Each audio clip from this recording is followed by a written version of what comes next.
الحمد لله رب العالمين والصلاة والسلام على من كان نبيا وآدم بين الماء والطين وعلى آله وأصحابه وأزواجه وآل بيته وأمته أجمعين. أما بعد، فأعوذ بالله من الشيطان الرجيم. بسم الله الرحمن الرحيم.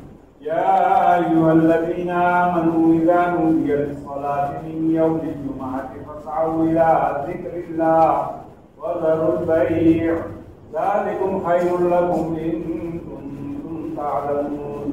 قال النبي صلى الله عليه وسلم: المسلم من سلم المسلمون من لسانه ويده. قال النبي صلى الله عليه وسلم: لا يؤمن منكم أحد حتى يحب لأخيه ما يحب لنفسه. قال النبي صلى الله عليه وسلم: لا يؤمن منكم أحد حتى أكون أحب إليه من والده وولده والناس أجمعين. بارك الله لنا ولكم في القرآن العظيم ونفعنا وإياكم بالآيات والذكر الحكيم. أستغفر الله لي ولكم ولسائر المسلمين فاستغفروه إنه هو الغفور الرحيم.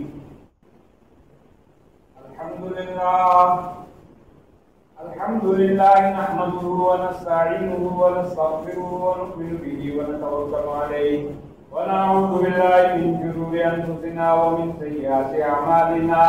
من يهده الله فلا مضل له ومن يضلله فلا هادي له. ونشهد أن لا إله إلا الله وحده لا شريك له. ونشهد أن سيدنا وسندنا وحبيبنا وشفيعنا ومولانا محمدا عبده ورسوله وخاتم النبيين. أما بعد، فأعوذ بالله من الشيطان الرجيم. بسم الله الرحمن الرحيم. إن الله وملائكته يصلون على النبي يا أيها الذين آمنوا صلوا عليه وسلموا تسليما. اللهم صل على سيدنا ومولانا محمد بعدد من صلى وصام. اللهم صل على سيدنا ومولانا محمد بعدد من قعد وقام.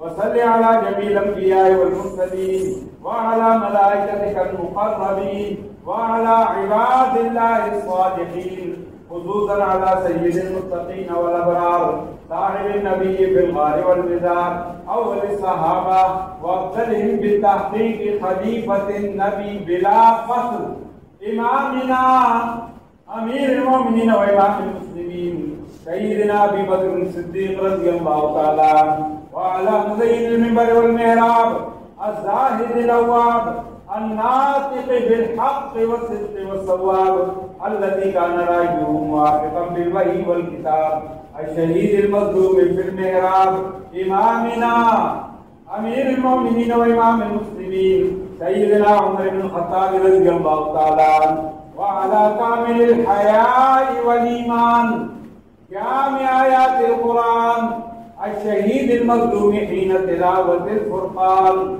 إمامنا أمير المؤمنين وإمام المسلمين سيدنا عثمان بن عفان رضي الله تعالى عنه، وعلى صاحب السيف والقضاء وناشر العلم والهدى أنيس النبي في البليات والمصائب مظهر العجائب والغرائب أسد الله الغالب إمامنا أمير المؤمنين وإمام المسلمين سيدنا علي بن أبي طالب رضي الله تعالى عنه، وعلى سيدين سندين السعيدين الشهيدين أبي محمد الحسن وأبي عبد الله الحسين رضي الله تعالى عنهما، وعلى سيدات الطاهرات الأربعة بنات النبي خير البرية زينب ورقية وأم كلثوم وفاطمة، وعلى آل بيت المطهرة خصوصا على خديجة وعائشة وحفصة رضي الله تعالى عنهن، وعلى أم شريفين المكرمين المعظمين عند الله والناس سيد الشهداء الحمزة وسيدنا العباس رضي الله تعالى عنهما، وعلى كل الصحابة رضوان الله تعالى عليهم أجمعين. قال النبي صلى الله عليه وسلم الله في أصحابي لا تتخذوهم من بعد غرضا ومن أحبهم فبحبي أحبهم ومن أبغضهم فببغضي أبغضهم. قال النبي صلى الله عليه وسلم عليكم بسنتي وسنة الخلفاء الراشدين المهديين. قال النبي صلى الله عليه وسلم أصحابي كالنجوم بأيهم اقتديتم اهتديتم. قال النبي صلى الله عليه وسلم إذا رأيتم الذين يسبون أصحابي فقولوا لعنة الله على شركم فعادلوا عباد الله رحمكم الله.